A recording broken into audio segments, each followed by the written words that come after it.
Hi, this is Christina. We're going to do a reading. I've never done one like this before, so we're going to start with a cleansing to cleanse our energy and just kind of reset everything. I like to use sage. You can light a candle. You can use anything.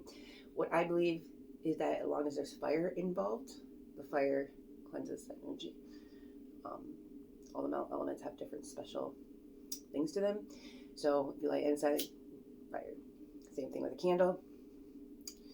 Don't ask me. I am not a spiritualist like you think I am. I've never really done card readings before. I do believe I've been using sage for a really long time, praying over my house, getting rid of negative energies. But it's not like I say I'm a don't do like rituals or anything. Okay, so anyways, this is something you can do and get rid of negative energies out loud. No negative energy is allowed to be in my space, in my place. I like to imagine my home as a perimeter and nothing can come past it in my mind. Because your mind is more powerful than you think it is. Okay.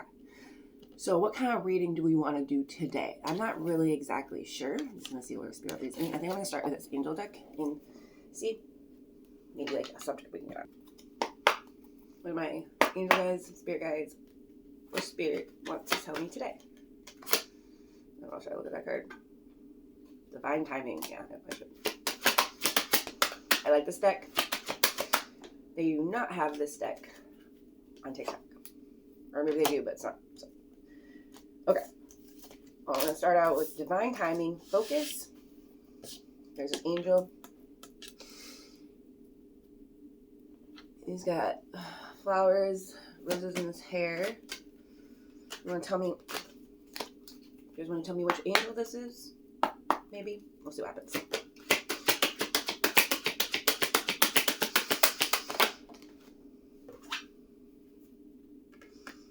Blessings. So, one more card of this and we'll go somewhere else. In divine timing, you stay focused, your blessings will come in. See, during the focus card, his blessings are petals or the flowers in his lap, and the angel is like pouring them over the town. Harmony. I really like this deck. This might just be this deck. I don't know. We'll do one more.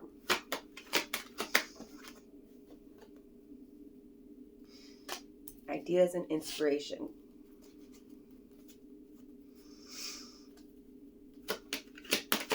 I got a really cool message out of this deck one time. Nobody wants to hear this weird. Freedom. Well, that's good. Divide guidance.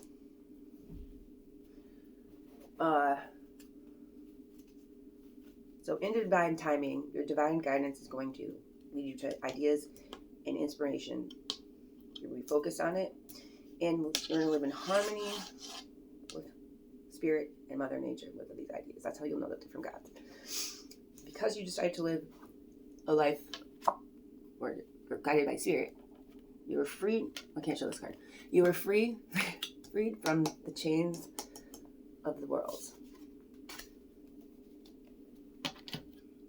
We're gonna use my shadow deck because this didn't go from a white room.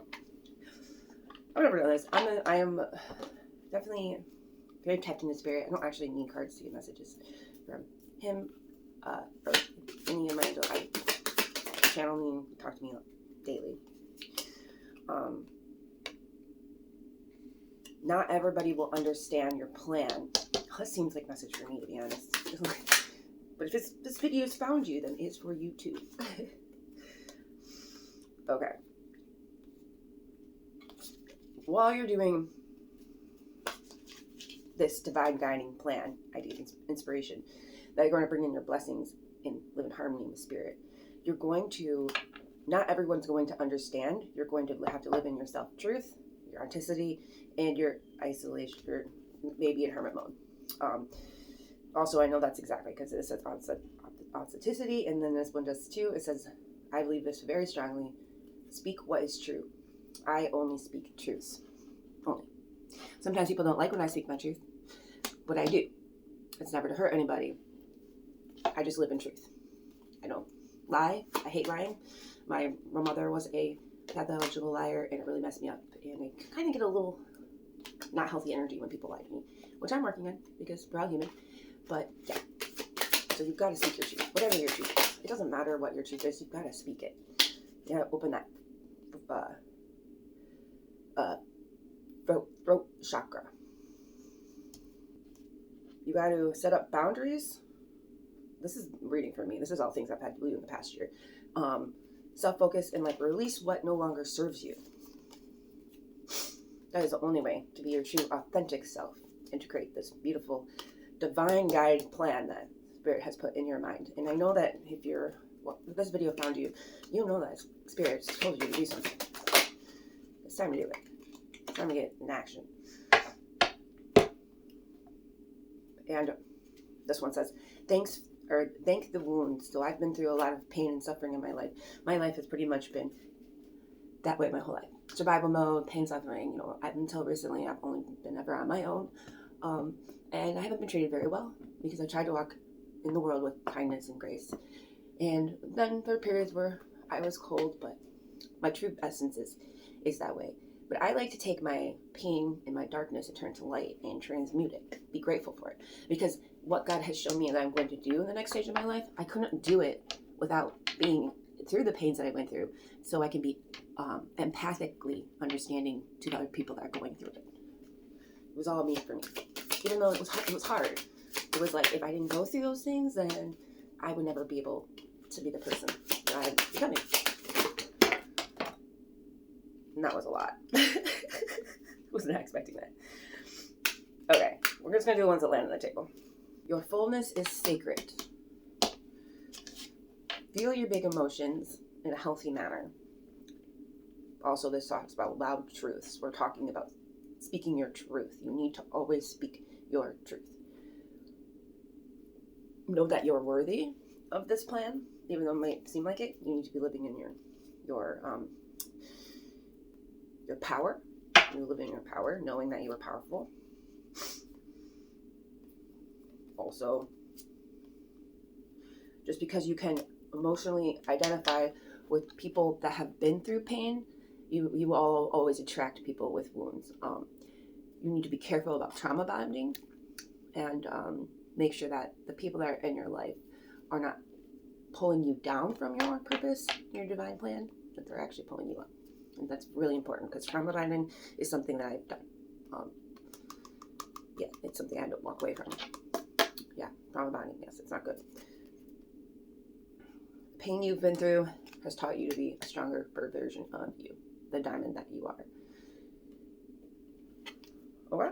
I guess I'll put one more card because even though this wasn't really a message about anything super clear what you're supposed to do, but I think that I see a picture of what Spirit's been telling me specifically for what I've gone through the last year. So if this video found you, that should resonate with you.